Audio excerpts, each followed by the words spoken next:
So I finally quit this band. Yep. I had to. And I had to quit the band at my job because I was scared the guy would freak out, which he did. But if we're in private, he might have done something dumb. Okay. So then I was like, I'm free. I got to get a gig. So I call Albert and say, hey, man, what's up with Holly Gunn? And he was like, man, I've been doing a lot of solos. Let's put the band back together. So we put the band back together. And I met this eccentric, amazing guitar player, Dave Yoke, randomly in Tuscaloosa. Yes, I love Dave. Wait, so Dave was in Highly Kind also? No, Dave was on that circuit. He was playing in Secondhand Jive and doing the the Tuscaloosa, Auburn, Birmingham circuit, living in Atlanta. It's like what you do there. Mm-hmm. But it's hilarious. I'm at this falafel stand in Tuscaloosa, that one that was open back then, waiting for food, like a grill. So anyway, I hear this guy just drunk talking shit. I was like, I turn around, I was like, you Dave Yoke? He goes, yeah, why? I was like, dude, we're supposed to meet. So Dave lives in this amazing neighborhood back then called Howell Station, which is West Midtown. Okay. And it was next to the jail. It was, considered kind of sketchy back then. But man, it's... And that that word is so, I hate it when people are like, oh, this is sketchy or it's the hood. It's just like, what does that mean? It's like it's a neighborhood. If you move somewhere, meet your neighbors, be friendly. Yeah. And that's what it was. We moved in this place. We had this real eccentric neighbor across the street, and then like older people, but me and Tony Safiro, and this guy Greg, were living in this house that Dave helped us find near his place. And back then it was $550 for a 3-bedroom that we split 3 ways. That's insane, right? So I could afford to make dumb decisions, and that's important too. Play. I could rely on Starbucks part-time and play the circuit. I'm doing Holly Kind, 3-4 days a week, and I'm working at Starbucks. I'm starting to do local gigs at this time. So you're playing like the booth in Tuscaloosa? Oh, yeah. Yeah, Johnny. Gillette's, yep, which would never close. Nope. Well, like, sun came up 6:30 a.m. sometimes or something like that. Right, and then Innisfree, that's how I knew Billy, because he booked Innisfree. Remember Little Willie's? Did you ever play that club? That place was cool. Ralph Lucian, remember that guitar player? He was like the guy that like kind of ran sound at that club. I actually took some guitar lessons from him, but he was, but anyway, what were the other, I guess those were kind of the main ones. No, then you had not Zydeco. Saturn? No, in Tuscaloosa was the bigger place. Yeah, the Jupiter. That's what it was. Yeah. That's like a Waffle House now, I think. The Jupiter, that's right. And they had 2 rooms. And they had that's the first time I ever saw a drive-by truck because I reviewed them for the school newspaper. That's amazing. Oh, that's cool, man. Yeah, that's crazy. Oh, yeah. So, So that circuit, too, like 1048, I used to play 1048. Oh, right? Dude, I lived in that place. Yeah, man. We had Holly kind of always had the top. We always had the Christmas gig and the Thanksgiving gig a lot of times. I did New Year's there before. It paid... Like that place was just like a built-in crowd. Doug, such an eccentric guy. Yeah. Oh, wait. Okay, you go. Well, they're shutting it down. Are they? I wondered about that. He let it. I mean, we went there. Kara and I went there a few Christmases ago, and it was very odd. Like it was, the stage just had boxes all the way to the ceiling, and there's like 7 or 8. Toaster ovens everywhere. It was weird. He was cooking something in there. Who knows? Wait, okay, all right. So an early guitar hero for me was Ziggy. Do you remember Ziggy and the Zigtones? I do. How about that cat, man? He did a lot of stuff that was like, like maybe kind of like Stevie Ray Vaughan type stuff, but he would flick his pickup in the air. Do you remember that? And hit it with his guitar and then grab it.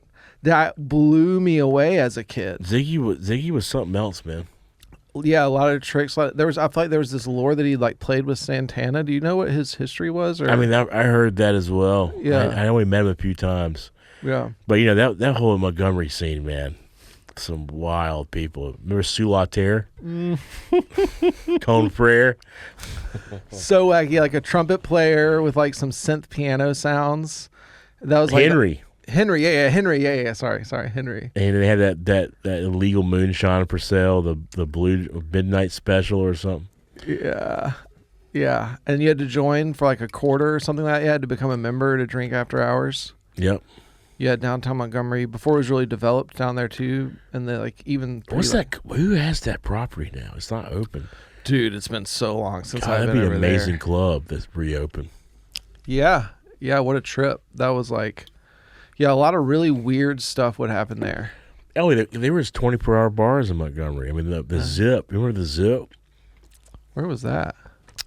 I forgot, but it was one of the keyboard player in Holly Kine was this guy Trey Evans. Okay. Ray Bowles, they used to call him. I mean, one of the craziest motherfuckers. You know, he was a great keyboard player, but he was crazier than hell. Yeah. And I would just be on Trey time because he lived in Montgomery. And we would be up till 9 a.m. at the Zip. There's not even locks on the door. and you'd walk in. Was it next to a package store? I don't remember. Okay.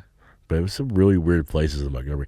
And well, I mean, 1048 was basically almost 20. I mean, they would stay open. Yeah. That's another weird place, too. Weird place. And then if 1048 was closed, Sue Laterre would be open. Yep. Yeah. Wow. Buds, yeah, dude. Oh, and also, I played Bud, which was right next door. Yeah, we did some stuff there. And then, but what was the place that was downtown? You remember Rolling in the Hay? of course. They were outstanding. Rick. Yeah. And Stan Foster. Stan Foster. Yeah, they were great. That was like, I would just watch them play as a kid, and I bought they had like a live CD they sold. I bought their CD, and I learned so many bluegrass standards through listening to their CD that they sold. And I remember they had a shtick, and when they played, remember they'd go, "Ladies and gentlemen, since we're in the capital city of Alabama, we're doing our diligence right now. If anyone has any drugs in the room, please just bring them up to the stage right now, and we'll dispose of them accordingly." Right, with that shtick. And then the Miracle Ticket song. You remember that? I think I do. Yeah, about like scoring, tickets to a Dead show. What was that? Was it the Brew Pub? The Brew Pub, yeah. They used to play that spot a lot. I never played there, but I would go watch them. That was downtown. Yeah. Wow. Or how about Cocopelli's? Oh yeah, dude.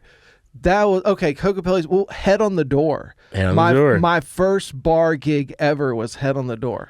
Wow, deep.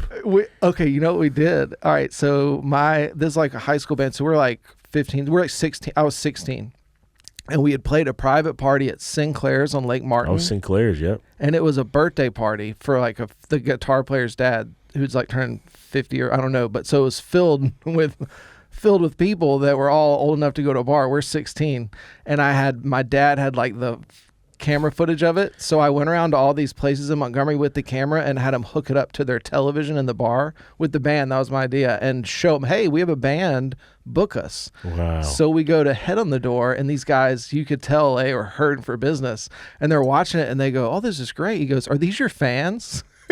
And I go, "Oh yeah, those are our fans." He goes like, "Well, if we book you here, will they come watch you play?" And I said, "Yeah, hell yeah, we'll get them to come out." And so they did. Yeah, we packed the place. Amazing. And we learned whip and post. That was like our thing we were going to do for the gig. Amazing, dude. But Head on the Door. Anyway, I've done the circuit. That's a trip though, because like, I don't know, at least in my journey, the way my journey's gone, I have not run into other professional musicians that played that circuit. It was a big deal. I mean, it was, it was great money, all the way up to Decatur, down to Mobile. Yeah. Yeah, dude, there's what's that club in Mobile that's like a pub? They have like a super legit green room. Callahan's or something? Yeah, the best burger in town. Oh, that's a cool spot. It's a great spot. Now, Noel Broughton is the guy that owned Monsoons, and he owns the Brickyard and 10 other bars, but Noel Broughton is like a very dear friend, and he's the mayor. He runs the scene down there in Mobile. Okay. Him and Maggie Smith. She does Soul Kitchen. I've been to that place. Soul but Kitchen. the thing about Mobile and like Ben Jernigan, another great friend, and Jake Peavy, the Peavy family, and there's so many people I love down there, but they're all fucking crazy. Mobile has got the craziest people there are, and I love them to death. But man, it's some crazy people down in Mobile. Where Mardi Gras started. Yeah, Joe Kane. That's right. Yeah, I didn't gig down there as much. That's really the only place. But sometimes we would go down there. Like if we did Mardi Gras, we'd do Mobile for one night and then go. Wow, that's cool. Down to I did a few Joe Kane days. Yeah.